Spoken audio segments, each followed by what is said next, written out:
Hello दोस्तों, मैं अंजलि एक नया वीडियो लेकर आई हूँ। आज हम बात करने जा रहे हैं हैरी पॉटर विजिटिंग वर्ल्ड के एक ऐसे शेप शिफ्टर नॉन बीइंग की जिसका जिक्र थर्ड बुक और मूवी दोनों में आया है। यहाँ तक कि उसकी defence against the dark arts class में लेसन भी दिखाया गया है। हम बात कर रहे हैं डार्क क्रिएचर बॉगट की, जिसे हिंदी में बहरूपिया कहा गया है। हैरी पॉटर विजिटिंग वर्ल्ड में department of regulation and control of magical creatures ने मैजिकल क्रिएचर्स को 5 पार्ट्स में क्लासिफाई किया है: beasts, beings, spirits, non beings and status unknown. इसमें ह्यूमन, विजर्ड्स एंड प्लांट्स नहीं आते। बीस्ट्स मोस्टली मैजिकल एनिमल्स हैं जिन्हें फैंटास्टिक बीस्ट बुक और मूवी में देखा गया है, जिन्हें मिनिस्ट्री ने 5 पार्ट में क्लासिफाई किया था, जिसकी पूरी डिटेल हमने पहले ही एक वीडियो में देख ली है। अगर आपने अब तक वो वीडियो नहीं देखा है तो नीचे डिस्क्रिप्शन में दिए लिंक पर जाकर देख सकते हैं। बीस्ट के बाद आते हैं बीइंग्स। ये मोस्टली ह्यूमन लाइक होते हैं, जैसे dwarfs, giants, goblins, hag, house elf, pukwudgie, yumbo, ogre, sasabonsam, vampire, veela, werewolf, Michigan dogman and rougarou. अगर आप चाहते हैं मैं उनके ऊपर भी एक डिटेल में वीडियो बनाऊं तो मुझे नीचे कमेंट बॉक्स में बताएं।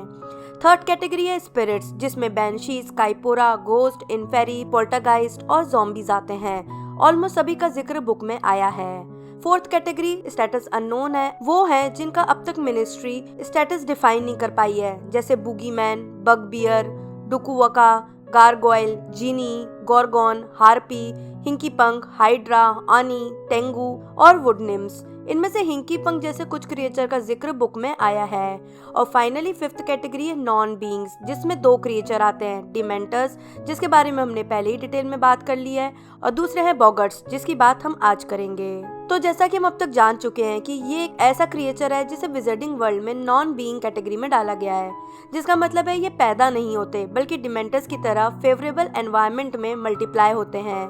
ये ए मॉर्टल कैटेगरी में आता है, यानी ये प्रैक्टिकली जिंदा चीज नहीं है, इसलिए ये नेचुरली मर भी नहीं सकते जैसे कि डिमेंटर्स। इन्हें बस बॉगट बैनिशिंग स्पेल से भगाया जा सकता है या फिर डिसअपियर किया जा सकता है, पर इसका मतलब ये भी है कि ये कभी भी वापस आ सकते हैं और मल्टीप्लाई होकर आ सकते हैं। पोल्टरगाइस्ट और डिमेंटर्स की ही तरह ये भी इंसान के डर पर जिंदा रहते हैं और इसी से इन्हें ताकत मिलती है। इनका खाना इंसानी इमोशन और डर ही है। बॉगर्ट्स बेसिकली उसका रूप ले लेता है जिससे सामने वाला सबसे ज्यादा डरता है, फिर वो कोई भी चीज हो, कोई इंसान हो, जानवर हो या खिलौना हो। वो बड़ी आसानी से फ्रैक्शन ऑफ सेकंड में उस चीज का रूप ले लेता है जिससे सामने वाला डर कर या तो शॉक में चला जाए या भाग जाए और ये शांति से पनपते रहें। ये मोस्टली रहने के लिए अंधेरी जगह पसंद करते हैं, जैसे कि डिमेंटर्स, इसलिए ये मोस्टली पुराने ऑफिस की डेस्क ड्रॉर या फाइल्स की अलमारी या पुराने संदूकों जैसी जगहों में रहना पसंद करते हैं। क्योंकि ये शेप शिफ्टर्स हैं, इसलिए ये अपने आप को किसी भी साइज में एडजस्ट कर लेते हैं रहने के लिए। बॉगट की एक लिमिटेशन ये है कि ये जिसका रूप लेते हैं सामने वाले को डराने के लिए, ये उसकी शक्तियों को उस एक्सटेंट तक रेप्लिकेट नहीं कर सकते जितना वो ओरिजिनल चीज की पावर है। जैसे अगर बॉगट डिमेंटर का रूप ले लेता है तो उतना पावरफुल और नुकसान पहुंचाने वाला नहीं होगा जितना कि एक रियल डिमेंटर होगा। इसलिए ल्यूपिन ने बॉगट का यूज किया था हैरी को डिमेंटर से बचना सिखाने के लिए, जिससे हैरी की आत्मा को कोई नुकसान न पहुंचे। अब अगर कोई भी विज़र्ड या विच का बॉगट से सामना होता है तो वो फ्रैक्शन ऑफ सेकेंड्स में उसके डर में बदल जाएगा। यही कारण है कि कोई भी नहीं जानता कि बॉगट का अपना खुद का रूप क्या है। सबने उसे बस अपने डर के रूप में ही देखा है। अगर किसी इंसान के एक से ज्यादा डर हो तो बॉगट बारी बारी रैंडमली उसके सारे डर में रूप बदलने लगता है।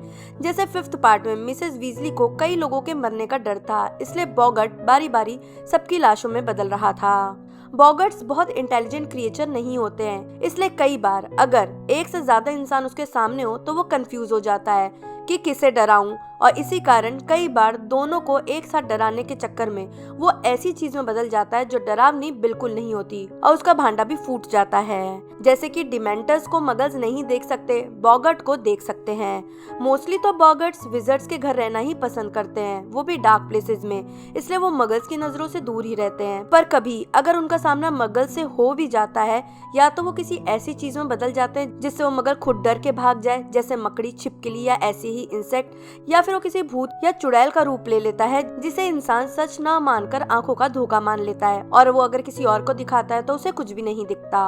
अब अगर बॉगट किसी विच या विज़र्ड के सामने आ जाए तो सबसे इम्पोर्टेंट है पहले ये आइडेंटिफाई करना कि वो बॉगट है, जिसका सबसे बेसिक स्टेप है कि वो जिस सबसे डरावनी चीज में बदला है वो चीज वहां होना नॉर्मल बात है या नहीं।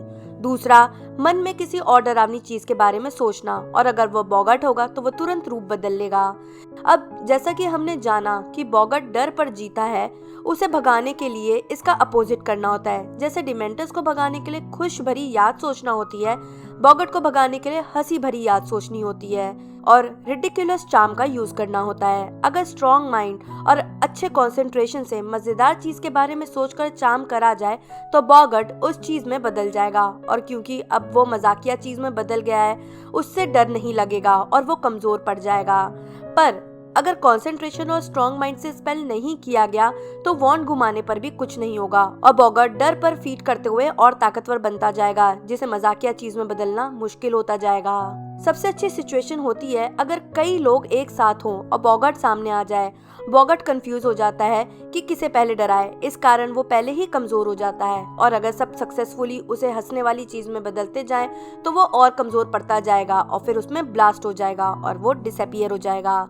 याद रहे, वो डिसअपियर हो जाएगा, वो मरेगा नहीं, क्योंकि ये एक इमॉर्टल कैटेगरी में आता है। दूसरी चीज जो बॉगट में है कि जैसा पहले भी बताया गया है कि वो वीकर फॉर्म लेता है उसका, जिससे सामने वाला सबसे ज्यादा डरता है। इसलिए अगर कोई स्पेल उसके उस फॉर्म को रियल लाइफ में भगा सकती है तो इसमें भी वो स्पेल काम कर जाता है। जैसे डिमेंटर्स को भगाने के लिए पेट्रोनस चार्म का यूज किया जाता है, उसी तरह अगर बॉगट ने डिमेंटर का फॉर्म लिया हो तो उस पर भी पेट्रोनस चार्म उसी तरह काम करेगा जैसे कि डिमेंटर्स पर करता है। जबकि बॉगट वाले डिमेंटर पर पेट्रोनस चार्म करना ज्यादा इजी रहेगा रेदर देन एक्चुअल डिमेंटर पर वो चार्म करना। बॉगट्स को अलमारी और ड्रॉर के अलावा बेड के नीचे या सिंक के नीचे के कपबोर्ड या अंधेरे कोने में रहना भी पसंद होता है। इसलिए कई बार लोग बॉगट को बूगी मैन से कंफ्यूज कर लेते हैं, जिसे बेड के नीचे रहना सबसे ज्यादा पसंद होता है ताकि वो बच्चों को डरा सके। कुछ फेमस बॉगट जो रहे हैं वो हैं ओल्ड बॉगल ऑफ कैंटरबरी, जो एक केव में रहता था और डरावनी आवाजें निकालकर मगल्स को डराया करता था। ब्लडजॉनिंग बॉगट ऑफ ओल्ड लंदन टाउन, जिसने सीरियल किलर का रूप ले रखा था और लोगों को डराता था। और स्क्रीमिंग बोगी ऑफ स्ट्रेंथ टली, जो धीरे धीरे मगल्स के डर से बहुत बड़ा शेडो बन गया था, जिसकी वाइट आइज थी और वो मोस्टली मगल्स को ही डराया करता था। पर उसे रीमस के पिता लायल ल्यूपिन ने, जो मिनिस्ट्री ऑफ मैजिक में डार्क क्रिएचर्स डिपार्टमेंट में थे, उन्होंने उसे आसानी से मैच बॉक्स में कैद कर लिया था। अब हम बात करते हैं कि हमारे कुछ फेवरेट कैरेक्टर्स के बॉगट्स किसका रूप लेते। तो सबसे पहले अगर डंबलडोर के सामने बॉगट आता तो वो उनकी बहन एरियाना की लाश में बदल जाता, हैरी का डिमेंटर में, हरमाइनी का मैगोनिकल में जो कहती है कि वो सारे एग्जाम में फेल हो गई है, रॉन का डिमेंटर एक बड़ी सी मकड़ी में, नेविल का स्नेप में, पार्वती का खून से सनी मम्मी में, डीन थॉमस का बुक में बताया है कि खून सने कटे हुए हाथ में, निम्फेडोरा का उसकी मेटामॉर्फ मैगस की एबिलिटी चली गई है इसमें, पद्मा का सांप में, रीमस का फुल मून में, सीमस का बैनशीज में, वोल्डेमॉर्ट का अपनी खुद की लाश में, मॉली का परिवार और हैरी के लाश में, और कई ऑर्डर्स और ऑर्डर ऑफ फिनिक्स, यहाँ तक कि डेथ ईटर्स के बॉगट वोल्डेमॉर्ट में बदलते और मोस्टली उसमें से उसे स्पेल से बेबी या डमी में बदलते थे। तो ये थी बात बॉगट्स की। आपको क्या लगता है कि अगर बॉगट लूना, जिनी, बेलाट्रिक्स या ग्रिंडलवॉल्ड के सामने आता तो किसका रूप लेता? मुझे नीचे कमेंट बॉक्स में बताएं। अगर वीडियो पसंद आया हो तो लाइक और शेयर जरूर करें। मैं जल्दी नए वीडियो के साथ वापस आऊंगी, तब तक के लिए बाय बाय।